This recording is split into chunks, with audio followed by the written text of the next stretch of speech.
Hello and welcome to episode 88 of Oblivion.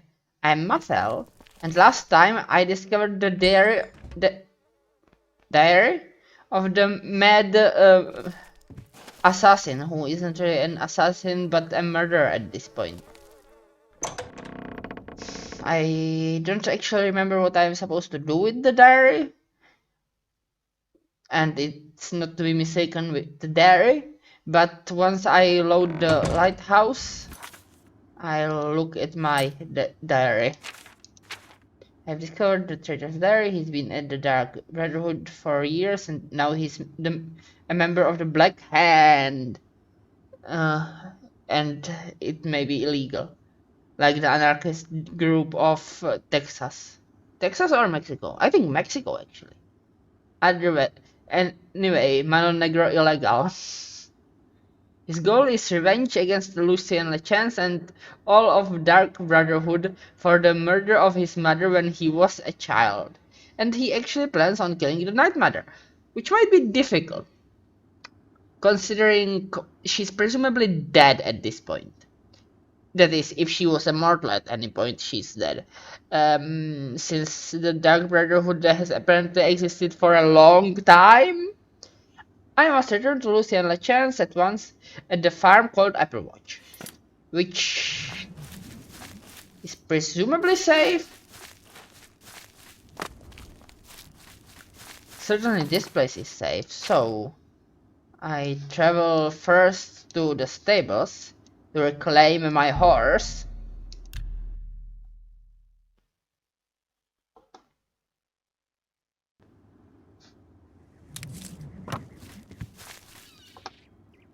Oh, where are you, Shadow Mare? Oh, there you are. Is that Mike the liar? Mike knows much, tells some. Mike knows many things others do not. And what thing will you tell me today? Hey, you're the one they call the hero of Kvatch, aren't you? The one that closed the Oblivion Gate and saved the city. I hoped for something more important than just identification of me. You too.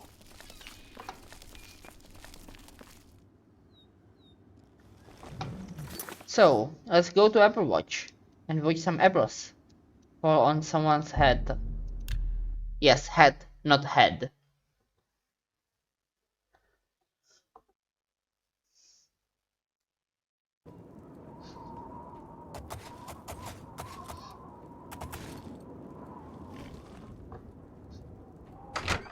Oh, Lucian, I have arrived!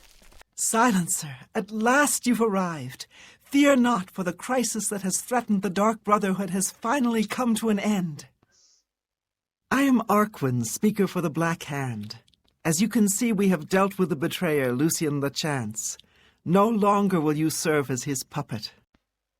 It seems Lechance wanted revenge against the Dark Brotherhood for some reason, and used you to do his dirty work. But now we can begin anew. I bestow upon you the title of Speaker. You will take Lucien Lechance's place on the Black Hand. Welcome. Well, this is annoying. As you know, the Black Hand is now in a state of disarray. Lechance ordered you to kill us off. We five, including you, are now all that remain. That makes sense, 5 fingers. Even worse, you killed the listener. The Black Hand without a listener is like a hand with no thumb. Even the listener's successor is dead. So, we have no choice but to invoke an ancient ritual. We must wake the Night Mother from her slumber and seek her guidance. Hang on, I have this diary. Between the hours of midnight and 3 a.m., ask me about the Night Mother, and we will away to Our Lady's home. Only then will the ritual begin. Actually, I have this diary that proves that it wasn't Lucien who ordered this. You still have a traitor amongst you. When we confronted Lechance, he tried to defend himself, tried to declare his innocence. But we would not hear his treacherous lies. As you can see, he was no match for the combined power of the Black Hand, even weakened as we are. Okay, what are the latest rumors? This is no time for gossip-mongering. A dark destiny awaits us. And what about the Night Mother? Isn't she dead or immortal? You must understand our need for darkness and secrecy. Speak to me only between the hours of midnight and 3 a.m., and we will be off. Okay, then. May we forever serve the Night Mother. You are like an unholy vision, so beautiful.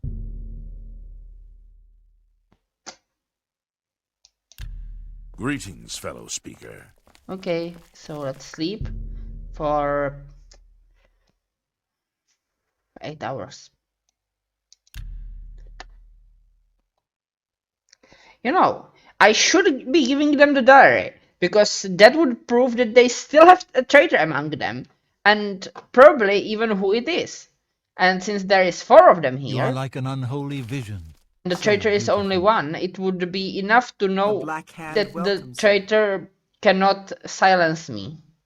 Dear Speaker, when darkness shrouds the Empire, we can travel to the resting place of the Night Mother and begin the ritual of awakening. And what about the ritual of slumbering? The Night Mother must be awakened so that we may seek her guidance. Are you ready to travel now to her resting place? Unless it involves killing me. Very good, and so it begins, the Black Hand's journey into a darkness few can imagine. Let us be off. The Night Mother awaits. So we're teleporting, I see.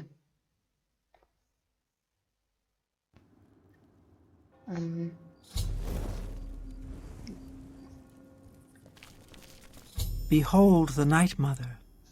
The locals call this statue the Lucky Old Lady. They have no idea how lucky they really are. For this stone effigy masks the entrance into the Dark Brotherhood's most revered unholy site, the crypt of the Night Mother herself.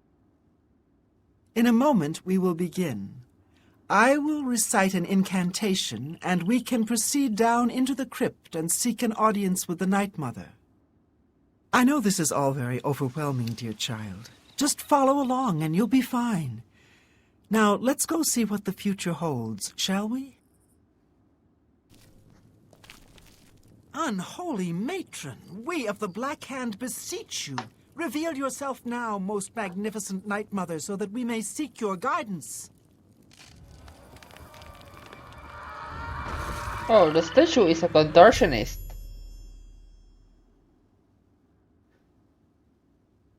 Down there, the traitor will surely try to destroy the Night Mother. I must stop the traitor at all costs. You know, I could have stopped them in that Apple Watch place. The diary would have been sufficient proof.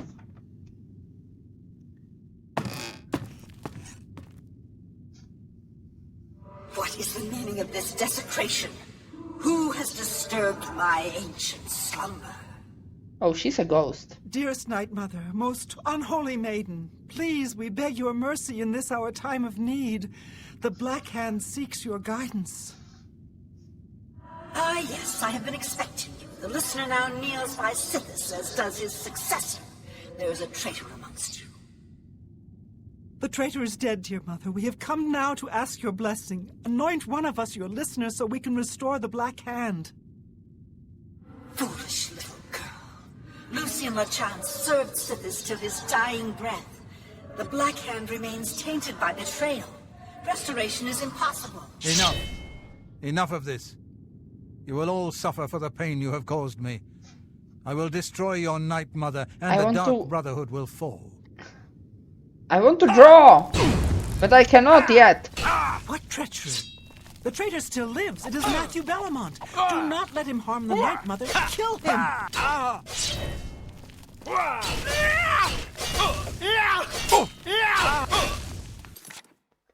I mean, I would have loved to kill him before he attacked everyone.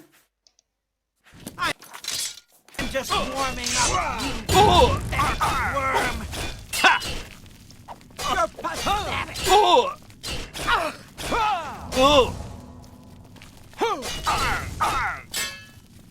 This is a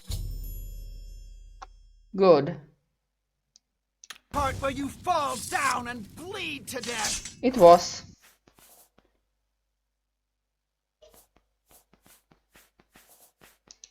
Don't I already have Black Hand stuff? Yeah, I do.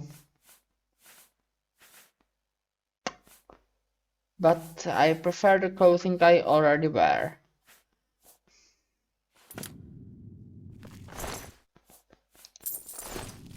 So, at last we meet. I have been following your strange journey through the Dark Brotherhood, young one. Your killing of the old man Bainland, the execution of Adamus Philida, the way you stalked and murdered each member of the Draconis family. Your purification of the Jadenhall Sanctuary. You, a mere underling, even managed to single-handedly eliminate half of my Black Hand. Why did your Black Hand have 10 fingers? Ah, so you choose to play the stoic, hmm? You remain silent even when faced with my terrible countenance. Your silent obedience is to be commended. You don't have eyes. If only my other children had offered such reverence. You see, I have known of Matthew Bellamont's intentions since he was just a boy. I knew of his thirst for vengeance. I could have informed my listener, but I refused. Refused to reward such incompetence. Ungol was weak. Indeed, I allowed Matthew Bellamont to proceed on his destructive course, just as I allowed you to intercept him. Oh, I see one eye. Our dread father foresaw your defeat of the traitor here in this very crypt. You have been chosen. You are to be my new listener. You possess strength and cunning and a heart as black as midnight. You were marked by Sithis the moment you emerged from your mother's womb.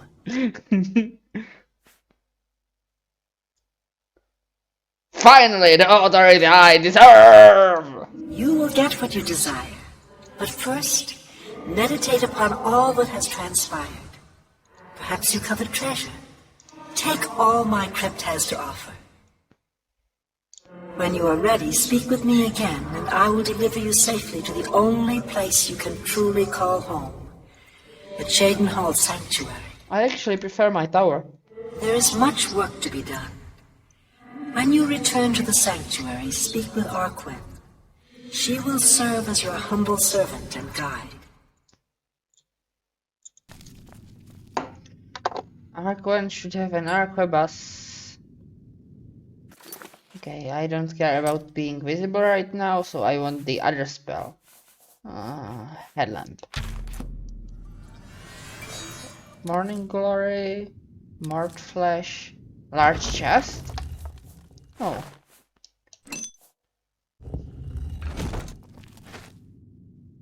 Candles. Some. What's that stuff? Maze of the Glacier. But it's grass. Arrows of Blizzard. Decent for assassination. This is unfortunately armor.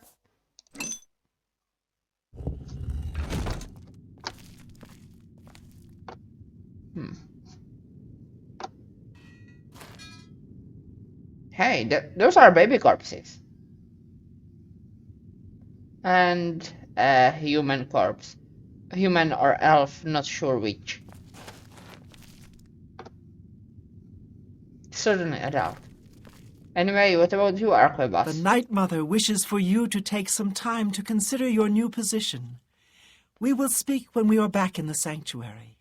So you are now my minion, eh? So, Mother dearest, What now? You've returned. I trust you've weighed the importance of your new position. For you will soon hear words that will change lives, alter destinies. And I hope you've taken everything you desire from my crypt. Once you leave, you will be unable to return.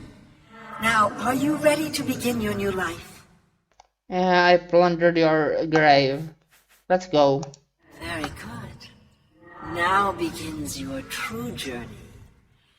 We will soon become very intimate, you and I. Well, if that isn't creepy. Before I send you away, however, I would like to present you with a rather special reward. I see you still possess the Blade of Woe, the weapon given you by Lucien LeChance when you first met. Well, I couldn't drop it. Allow me now to unlock its true power. Yes, you will now find the Blade of Woe a bit more potent than it was. Now go. Leave this crypt and serve our dread father till your dying breath. Which may be a real... Well, it doesn't appear to be that far ago, just several decades. Anyway, Blade of Woe was removed and added. And we have been teleported to Chedenhall. Okay, what does the Blade of Woe do now? Damage willpower 35, damage health 35, damage magicka 35, demoralize. Too bad it doesn't damage strength or speed, but... or intelligence, you know. Those three would actually be useful to damage. I think dropping someone's willpower to 0 will really slow down their magicka regen, but it won't stop it. And 32,000 maximum charge and only 30 uses? Man, that implies those are some expensive uses. 10,000 charge a pop? At least 10, well, not at least 10,000 charge, but that's still a lot. Like, around 10,000 charge a pop, and it's more than a Grand Soul Gem can give. Like, what?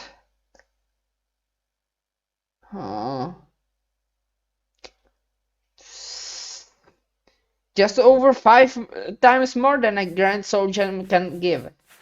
That's an assassin blade. Anyway, Arquan. Honored listener, I offer myself as your humble servant and guide. Please allow me to mentor you in your new role. Here's what I believe we should do next. I will stay here and attempt to re-establish this sanctuary. I will begin recruiting new members. You must fulfill your new duties. The statue in Breville serves as a conduit between the Night Mother and the listener. Once a week, you must visit the statue. Talk to it. You will be presented with a list of names and locations. These are people who have prayed to the Night Mother. They request a visit from a speaker to arrange someone's assassination.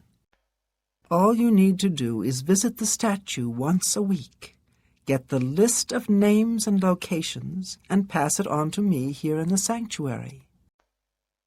Do this, and I will give you your share of the sanctuary's weekly earnings. There's so much work to be done. So much work. Okay. Hello, Dark Guardian. I'm going to sleep, for it is night. 4 hours.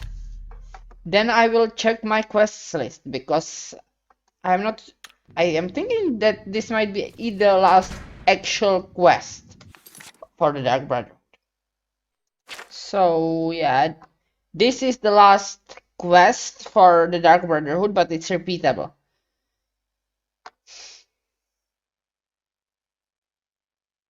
There is no penalty for not doing it. I just can do it once a week to get money, but I'm very rich, so that's not really relevant. So, what do I do next? Tears of the Savior. Let's go. I think there is a bookstore in this city, so let's go there if possible.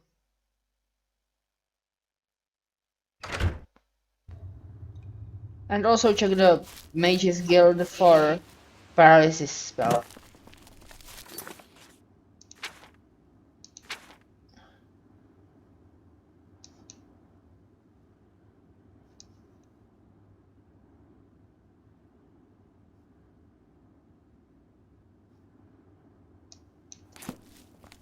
Though I doubt it will be here, it still might.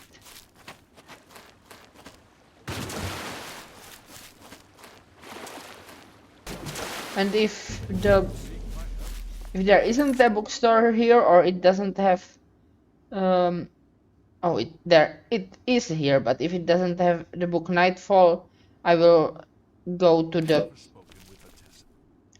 capital city. Imperial City it's called actually. Oh, Mages Guild actually opens at 10 o'clock. I mean, they may be awake, but they won't sell me anything. And let's check my stuff to be repaired as well. Not much needed, but whatever.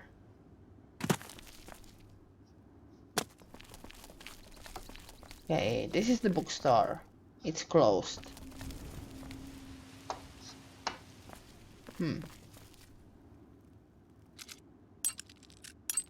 I might try to steal something.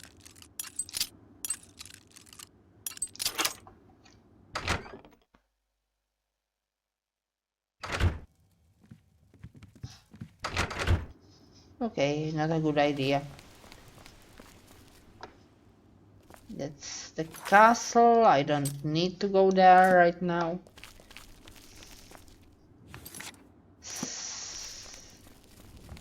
Let's just sit in the inn for an hour.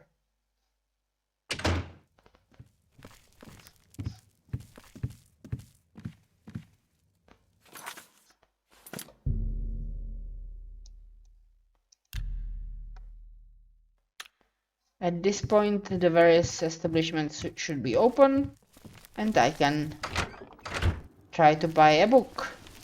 Who will help an old beggar? Not I. Hello? Books. I sell books. Go ahead. Look. Buy some. Okay. Can I interest you in... Actually, first... We'll see. Let's see if I can make you love me. Good? Worse? So, good, bad. Don't wait. My life. Oh, good one.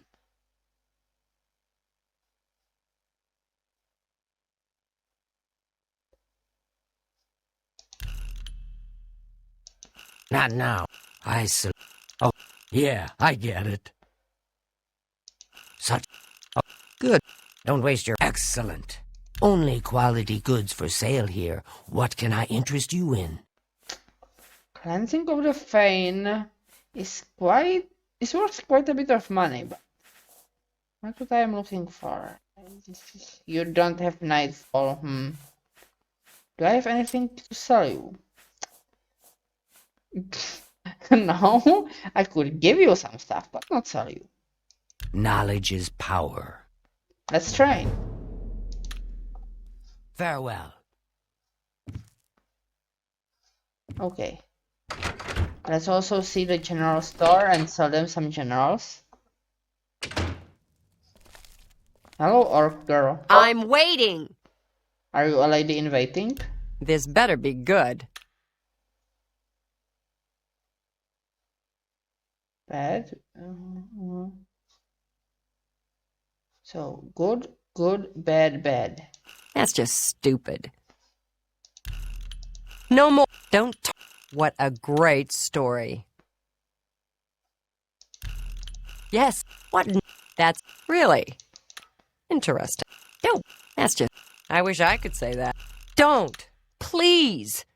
I'm sorry. That's just stupid. Not now. Well done. Don't. You think that's funny? Remarkable. Yes, that works for me. I offer the finest goods and the lowest prices in all Cyrodiil. So, Call of the Druid, I can afford it actually. Do I want it? 45 Alchemy and Marksman. What am I wearing? Frost Shield, so no.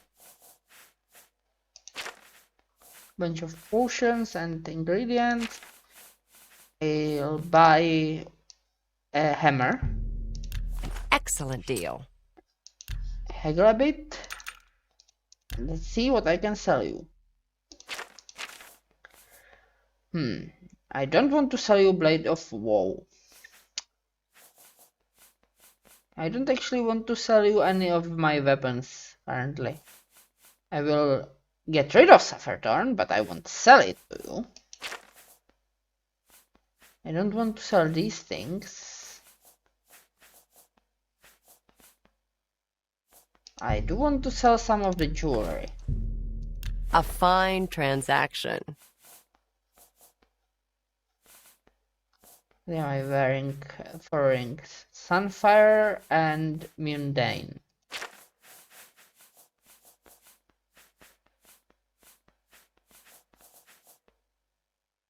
These potions aren't really that useful to me. And that was 20 waste points, so good on that.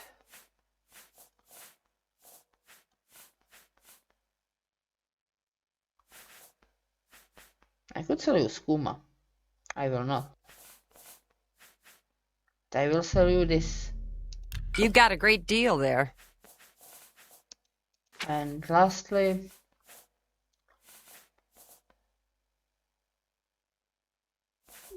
nope. Tell your friends about me. Any rumors? They say a thief actually stole one of the Elder Scrolls from the Imperial Library. Who would have thought it was even possible? I would. I did it. Take care. Anyway, Who will help an old beggar? why are you asking the guard? He might just give you an ear after ripping it off of himself.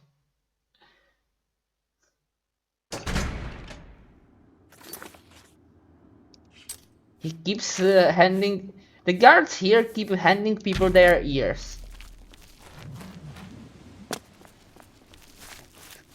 And that is weird.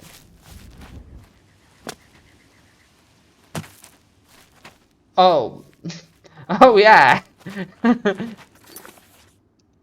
I've been teleported here. So I'm still in that safe area. I can fast travel from here to the Imperial City without the horse. And the horse will teleport to me. By the horse, I obviously mean Shadowmare.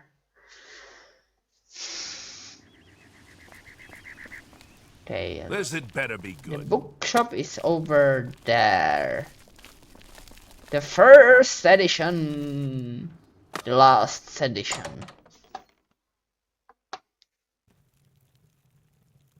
Hello, Baulos. What do you want? Oh, Fintheas, not Baulos. You look like you're related to him though. Or someone else. I think I saw this face already. I'm listening.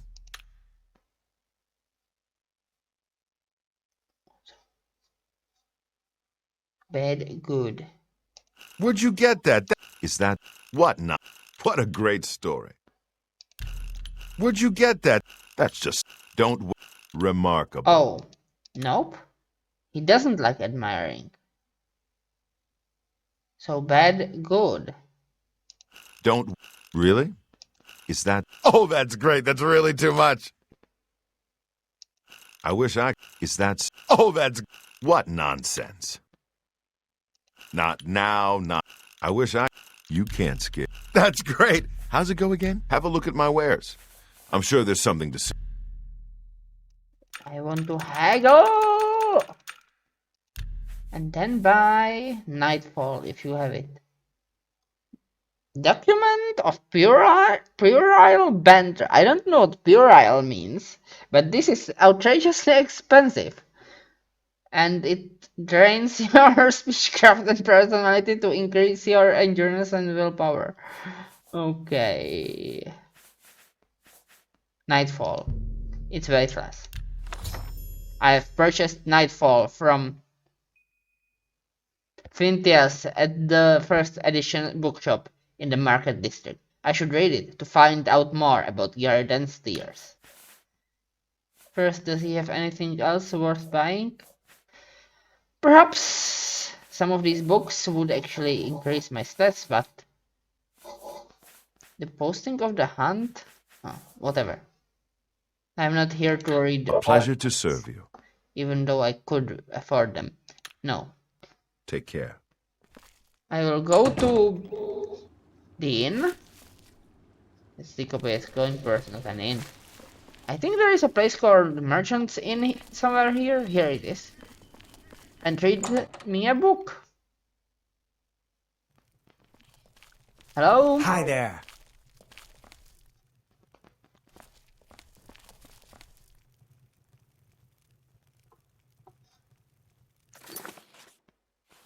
Oh, I don't like this chair.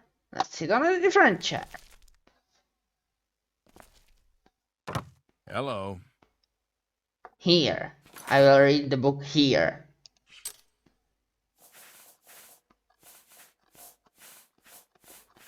So many keys.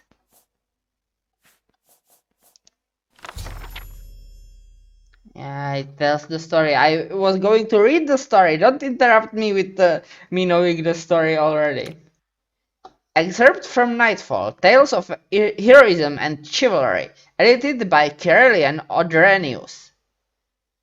The legend of Garden Starrose, as told by Yarn Aethelwild, squire and friend.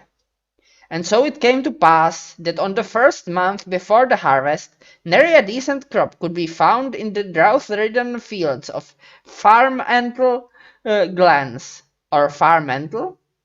27 families, their bellies sunken and empty, turned to their lordship, who had been so fair to them in hard times before. The man ruled not with an iron gauntlet, but with the soft touch of silken kindness. My lord, Galridan Staurus, knight-errant of Farmantle Glens. I watched sadly as my lord Garden looked out at the withered fields before him from his meagre stone keep and cursed the luck that tainted the skies and stopped the rain from falling.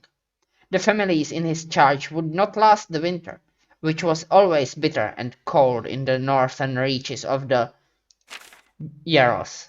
His own supply of grain was already picked clean. There was barely enough to sustain him for the months ahead.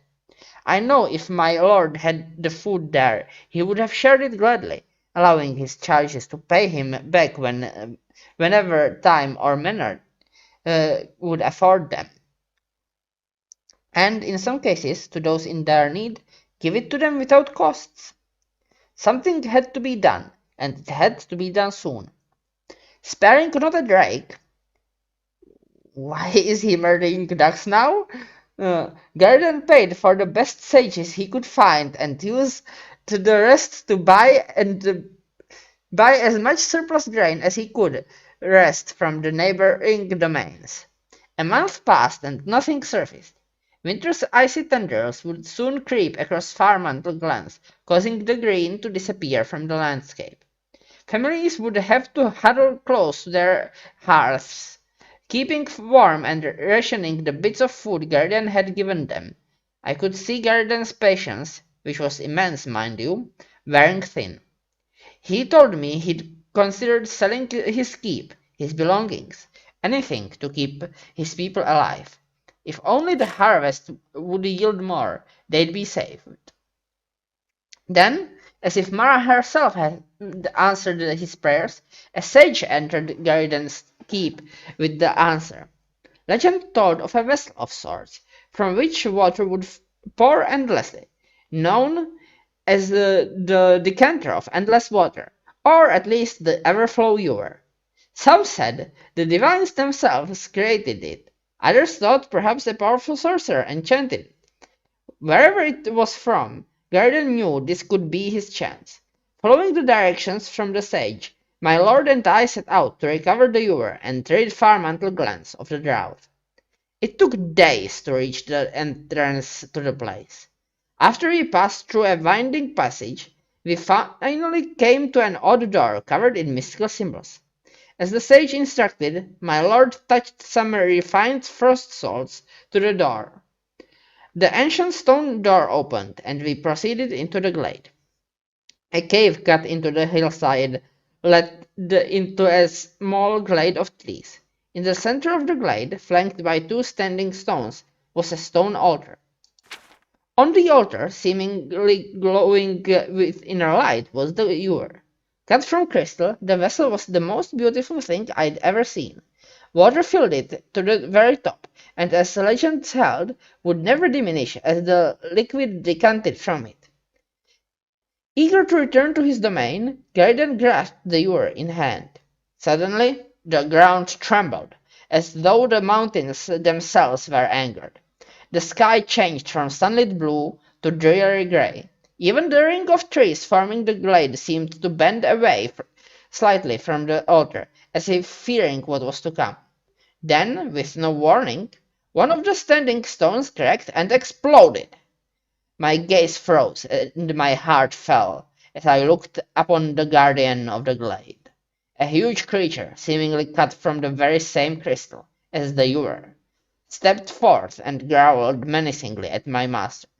The air around it became very cold, as if it was born from the glaciers of the northern mountains. This was a being of ice, living, breathing ice. So an ice atronach, mind you. Garden shouted at me to run as he drew his blade. Still clutching the ewer in one hand, he gave a mighty swing at the ice creature. When the forged steel struck home, it gave a resounding ring and merely chipped the beast as a spike would when driven against the hardest of rocks. Never showing fear, my lord swung again and again, each blow being harmlessly deflected away.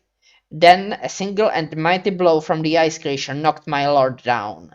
His blade slid away, and he lay on the forest floor looking upon the crystalline eyes of his death. The ice creature raised its arm again for the fatal blow, and brought it down hard at the garden's prone form. I don't know why he did it. Perhaps it was instinct, perhaps a moment's lapse in judgment, but my lord lifted the overflow ewer defensively as he got up to a kneeling position.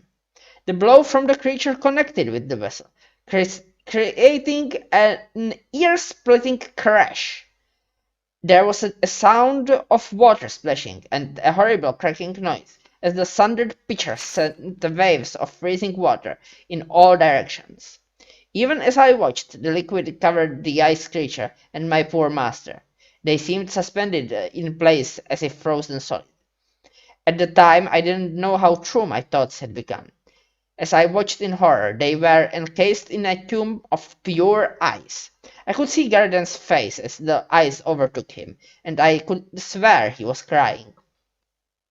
A few of his tears froze and fell to the ground at his feet, like beautiful blue crystals. He knew he'd failed his mission. His people would starve, and he was responsible. Frost and ice covered everything in the glade now. The trees, the rocks, the soil, everything. It was then I became aware that the very air around me began to freeze. It was like a cold winter's night at first, and then it rapidly became worse. The cold was so bad it turned into a sort of frozen heat. It began to burn. My throat became tight and breathing became difficult. I began to lose feeling in my arms and legs, and my vision was beginning to blur. I had to escape this icy glade and tell Garden's story. It was the least I could do, for for such a noble man. With every bit of strength I could muster, I ran from the frost fire and back through the cave. I barely escaped with my life. My journey back to the domain of Garden was a sad one. My heart was heavy, my mind clouded with misery. He was a good man, the greatest I'd ever known.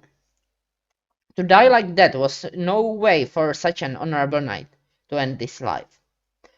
When I finally reached the outskirts of Farmantle Glen, the farmers were waiting for me. I was ready to tell them the sad news, but they raised a cheer of great joy.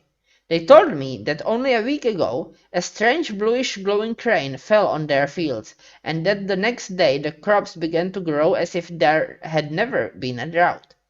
A week ago was exactly where my master was frozen in that horrible glade, and his tears froze like bluish raindrops frozen in time. I looked up at the heavens, and the twinkling lights suddenly gave me a great comfort. I thanked Mara and headed home. And that is the episode. I will see you in episode 89, when I will do whatever this says. I am not actually reading it right now. Using some reference story, I was able to pinpoint the map. Yeah, so I should speak to Giuliani. But I will do that in episode 89. Till then, goodbye.